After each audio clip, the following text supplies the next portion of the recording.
Ime, you could say this was a trap game if there ever was one. What did you like about the way your guys came out? Early on, great energy from the start. Obviously, got up to a good start. Gave up a few, their first 12 points were threes, and three of them were mistakes. The one with Sabonis we'll kind of live with. So got a little sloppy there. But in general, offense crisp, you know, um, what were we, 67 and a half. And other than that third quarter, they had two 20-point quarters and finished with 18. So good focus, regardless of who they had playing. That's what we got to do. Be solid no matter who the opponent is. And we did a lot of good things. When Jason and Jalen are going like that, is it just a matter of, and then you have to stagger them? I mean, how do you keep that rolling for them?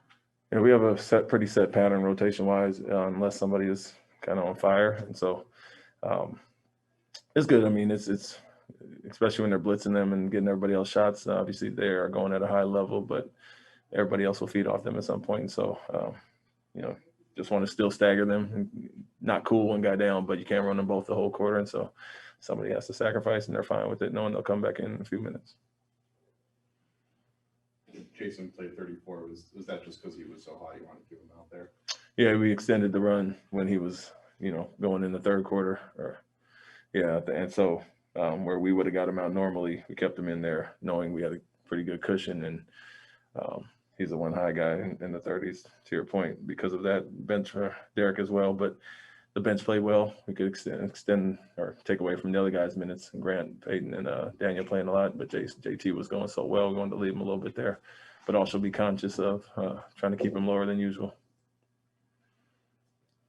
So Pritchard's going to get open looks, but how important is it for him, for his confidence, but to hit those shots? And then how much better does it make your offense when he's doing that? Yeah, it's huge. I mean, he's obviously one of our best shooters. The trick for him was to learn to play off the ball more and understand that we have, Marcus, Derek, Jason, Jalen that can all handle and create shots for him. And at times he's a great screener and popper, and he mixes it up, and we, bring some smaller matchups into it. So he's done a great job of not just handling it, but playing off the ball. And then obviously, like I said, him being one of our best shooters, guys are really looking for him. You can feel it, you can see it. They're looking for him in transition. So just adds another layer to our team. But the confidence part was always there for him. It's just a matter of the opportunity. Derek is still trying to fight through and get through this little shooting slump that he's been in, but he's still able to contribute. What's the key to keeping the guy confident in his shot taking when they're in the middle of a slump the way he has been playing? Take the open ones and have no hesitation. I mean, he's missed a few short, and the bench, and we are all really encouraging him to, we know what he adds to the team. So as far as the shots, he's getting great looks, and you can see the whole bench stay with it, and he hits one eventually, he'll get him going. But to your point, he does so many other things, obviously defensively, but offensively, making the right play, driving the ball. And he's one of our best facilitators. So if shots aren't falling, he can impact the game in another way. Second straight game where your opposing team makes a run to just make it a little interesting in the second half. I guess what are you seeing in that timeout to stop that run, and then what kind of happens after that? I mean, it feels like it's been 3 games in a row now, third quarters that we haven't been as sharp as we were in the first half. And some is just the other night Curry went out. I think we relaxed a little bit in the third quarter. Tonight, just too many open looks. And so, just get them back to what we did in the first half. And when they have 14 points in the first 4 or 5 minutes, and we've held them to, 22 and 18 in other quarters, we just remind them, let's get back to guarding because we're scoring enough. And we did that in the fourth quarter. Although we gave up 31 that quarter, we gave up 18 in the fourth and keep them under 100. We'll live with it if we can have a 26, 22, and 18-point quarter. With 130-point, we still hold them under 100. It's a good overall night.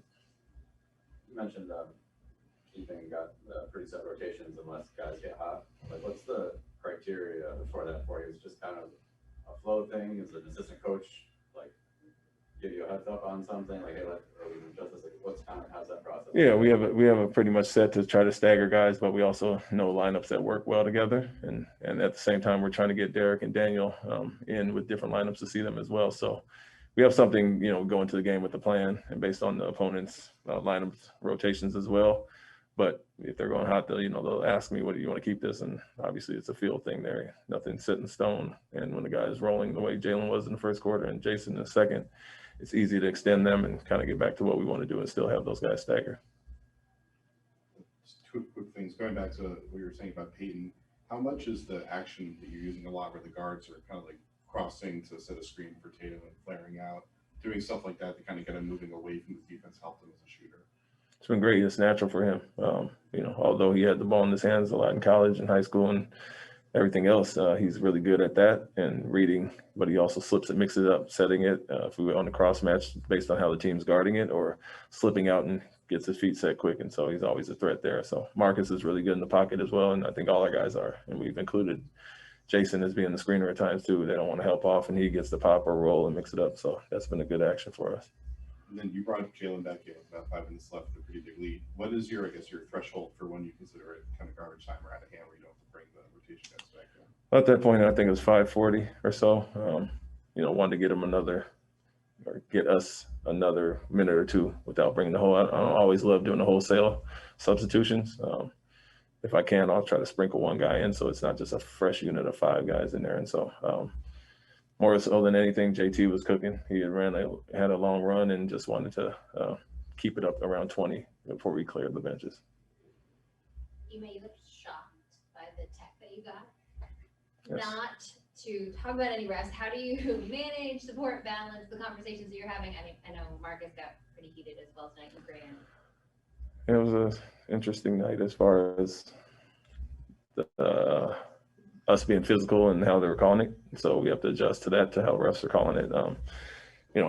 I go back to old Jerry Sloan quote where they can't call them off, so we're going to be physical. And if they do call a lot of touch fouls, we have to adjust. But the tech was basically, the reason I'm surprised is because I was talking to Marcus about another official, and the official close by called it. And so I didn't know I can't talk about another ref to one of my players when the other ref is there. So they heard it, and that was why she gave me a T. That had nothing to do with her.